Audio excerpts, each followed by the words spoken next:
নমস্কার, আমি শুভদীপ চলে এসেছি পলস জার্নির নতুন একটি ভিডিও নিয়ে। আজ আমি যাচ্ছি আমার বাড়ি থেকে একটু দূরেই পৈলান মন্দির, যেটা আপনারা জানেন, যার নাম হচ্ছে বাপস শ্রী স্বামীনারায়ণ মন্দির, যেটা ডায়মন্ড হারবার রোডের একেবারে উপরেই অবস্থিত।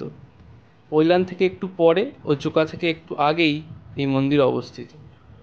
দেখতেই পাচ্ছেন গাড়িটা যেদিক থেকে আসছে ওটা কলকাতার দিক থেকে এই ডায়মন্ডের দিক, আর এদিকটা হলো ডায়মন্ড থেকে কলকাতার দিক। তো আমার বাড়ি আমতলা হওয়ার দরুন আমি ডায়মন্ড থেকে কলকাতাগামী যে কোনো একটা বাসে উঠেই চলে এসেছি এই মন্দিরে। দেখতেই পাচ্ছেন ওয়েদারটা খুব একটা ভালো নয়, একটু আগেই বৃষ্টি হয়েছে, তারপর একটু বৃষ্টি থেমেছে, আকাশ এখনও মেঘ কাটেনি। তো আজকে আমরা আপনাদের এই মন্দিরটি পুরো ঘুরে দেখাবো, এবং এই মন্দিরে আপনারা কখন কখন আসবেন, কোন টাইমে কি আরতি হয়, কোথায় গাড়ি পার্কিং করবেন, কিভাবে বা কোন বাসে করে এখানে আসবেন, এবং কখন প্রসাদ বিতরণ হয়, সেই সব কিছুর সম্বন্ধে বিস্তারিত তথ্য আপনারা এই ভিডিওতে পেয়ে যাবেন। বাড়ি থেকে বেরিয়েই মাত্র 20 মিনিট বাসে করেই চলে এলাম এই পৈলানে শ্রী স্বামীনারায়ণ মন্দিরে। যারা কলকাতার আশেপাশে থাকেন তাদের জন্য বিকালবেলা এটা খুব সুন্দর ঘোরার জায়গা, খুব একটা শান্তির জায়গা, যেখানে আপনারা আসবেন, কিছুটা সময় কাটাবেন, আবার খুব সহজেই বাড়ি ফিরে যেতে পারবেন। সারা পৃথিবীতে এই শ্রী স্বামীনারায়ণ মন্দির 1155টি আছে, যার মধ্যে এটি অন্যতম, এটি একটি। যাই হোক, কথায় আছে যে শ্রী স্বামীনারায়ণ যখন এখান থেকেই গঙ্গাসাগরে কপিলমুনি আশ্রমে যাচ্ছিলেন, তো এইখানে তিনি এসেছিলেন, যার জন্য এইখানে অনেকটা জমির উপরে এই মন্দিরটা স্থাপন করা হয়েছে। 2015 সালে এই মন্দিরটি প্রথম স্থাপন করা হয় এখানে। দারুণ ভাস্কর্য ও কারুকার্যে পূর্ণ হচ্ছে এই মন্দিরটি। এখানে এই মন্দিরের প্রত্যেকটি দেওয়ালে এবং মন্দিরের প্রত্যেকটি স্থাপত্যে আপনি চিত্রশিল্পীর এবং কারুকার্যের যে অপূর্ব সুন্দর ও ভাস্কর্যপূর্ণ যে রূপ দেখতে পাবেন, তা দেখে আপনি মনের ভিতর থেকে একটা শান্তি অনুভব করবেন। যাই হোক, মন্দির ঘুরে দেখতে দেখতেই বলে দিই কিভাবে এই মন্দিরে আপনারা আসবেন। ডায়মন্ড থেকে কলকাতাগামী যে কোনো বাস ধরে আপনি যদি ডায়মন্ডের ওই দিককারের বাসিন্দা হন তাহলে চলে আসতে পারবেন, এবং আপনাকে নামতে হবে ভাসা 14 নম্বর মন্দির বললেই ওরা নামিয়ে দেবে, যেটা পৈলান মন্দির বললেই ওরা নামিয়ে দেবে, যা ডায়মন্ড হারবার রোডের একদম গায়ে অবস্থিত। আপনি বাসে করে যাওয়ার সময় এই মন্দিরটি দেখতে পাবেন। এছাড়াও যারা ধর্মতলা বা কলকাতা দিক থেকে আসছেন, তারা ধর্মতলা বাস স্ট্যান্ড থেকে যে কোনো বাস ধরে নেবেন, ডায়মন্ডগামী বা রায়চক বা 235। এছাড়াও যারা হাওড়া থেকে আসছেন তাদেরকে সিটিসি বা AC 52-তে উঠলেই এখানে নামিয়ে দেবে। যারা অনেক দূর থেকে এই মন্দির দর্শনের জন্য আসেন তাদের এখানে থাকার ব্যবস্থাও রয়েছে। এছাড়াও এই মন্দিরের বাইরে 2-3টি থাকার হোটেলও আছে। এবং এই মন্দিরে যখন আমাদের এখানে গঙ্গাসাগরের মেলা হয়, প্রচুর দর্শনার্থী এই মন্দিরে আসেন, থাকেন, দর্শন করেন। এছাড়াও এখানে মন্দিরের ভিতরের কোনো ছবি তোলার নিয়ম নেই, কিন্তু তবুও অনেক মন্দিরে যেমন ফটো অ্যালাউই করে না, তো এখানে কিছু কিছু জায়গায় ছবি তুলতে দেয়। এছাড়াও আপনারা প্রসাদের কথায় আসি এবার। এই মন্দিরের প্রসাদ 12:30টার মধ্যে বন্ধ হয়ে যায়, তো আপনাকে তার আগেই প্রসাদের কুপন নিয়ে এই ক্যান্টিনে চলে আসতে হবে, যেখান থেকে আপনি স্বামীনারায়ণের প্রসাদ পাবেন। এবং এই ক্যান্টিনের ভিতর ঢুকে আপনাকে 12:30টার মধ্যে খাওয়া শেষ করতে হবে।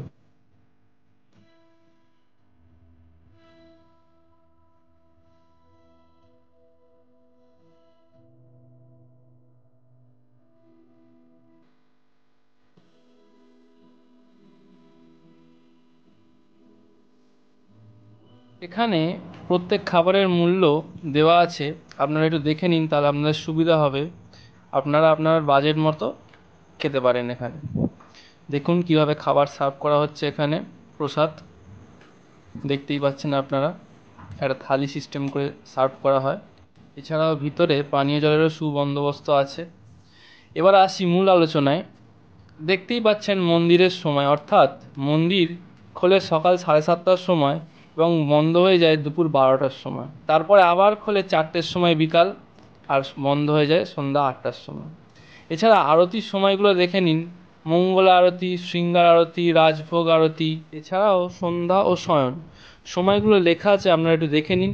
এরপর আসি পার্কিং চার্জ। বাসের জন্য 250 টাকা, মিনি বাসের জন্য 125 টাকা, কোনো ছোট গাড়ি বা মারুতির জন্য হচ্ছে 50 টাকা, অটোর জন্য 30 টাকা এবং বাইকের জন্য 20 টাকা।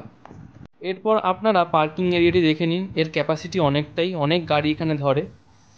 এছাড়াও যারা বাইরে থেকে আসেন তারাও এখানে এসে থাকতে পারবেন, তাদের গাড়িও রাখতে পারবেন, অসুবিধা নেই। এরপরে আমরা চলে যাচ্ছি বুক স্টল এবং বিভিন্ন গিফট বলতে পারেন সেখানে পাওয়া যায়, গিফট সেন্টার।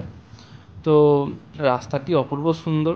এছাড়াও কিছু স্ন্যাক্স, চিপস, আইসক্রিমের স্টলও এখানে আছে, দোকান।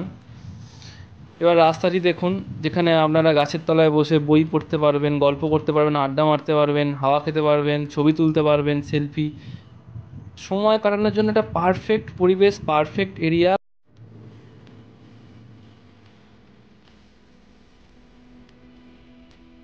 জায়গাটি অত্যন্ত পরিষ্কার। তো কেউ খাবার খেয়েছি প্লাস্টিক বোতল এই ডাস্টবিনেই ফেলবেন, যেখানে সেখানে ফেলবেন না। আর দেখতেই পাচ্ছেন খুব পরিষ্কার, চারিদিকে সুন্দর ঝাঁ চকচকে জায়গা।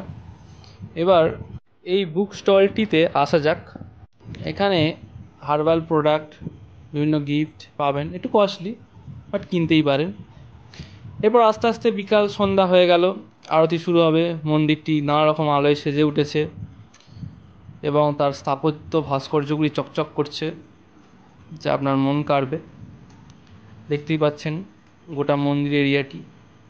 প্রচুর দর্শনার্থী আসে বিকালবেলা সময় কাটানো, আরতি দেখতে।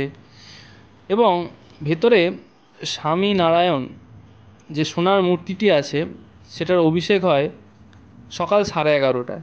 তো আপনাদের 50 টাকার টিকিট কেটে সেই অভিষেক দেখতে পারেন। দুজনের জন্য টিকিট হচ্ছে 50 টাকা। আপনাকে প্রথমে জুতো রাখতে হবে এই মন্দিরের পাশে, দেখতেই পাচ্ছেন ছাতা লাগানো আছে।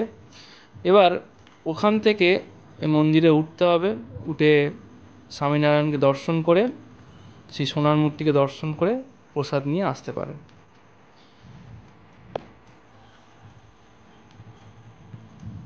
মন্দিরের সামনে ক্যামেরা করতে দেয় না এবং মন্দিরের ভিতরে তো ক্যামেরা অ্যালাউও নেই। পাশাপাশি ক্যামেরা করতে পারেন, তাই মন্দিরের ভিতরে দেখানো সম্ভব নয়। আর আপনারা কোনো ছুটি পেলেই চলে আসতে পারেন এই মন্দিরে। খুব সুন্দর জায়গা, খুব শান্তির জায়গা, ভালো লাগবে আপনারও।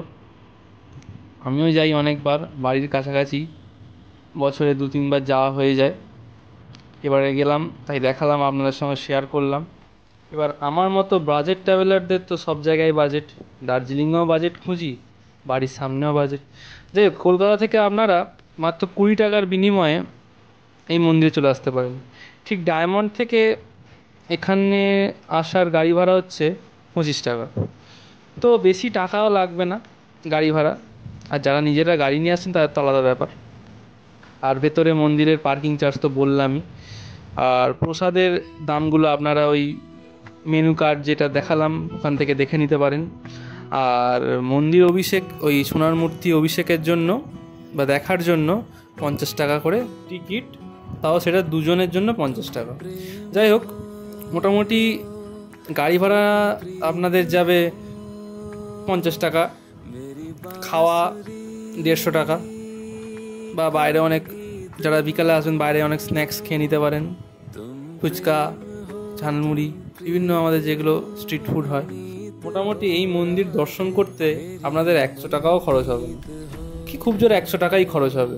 আর খাওয়া দাওয়া যদি আপনি ভিতরে করেন, কারণ যদি আপনি সকালে আসেন তখনই প্রসাদ পাবেন, তো তখন যদি করেন তাহলে খরচা হতে পারে।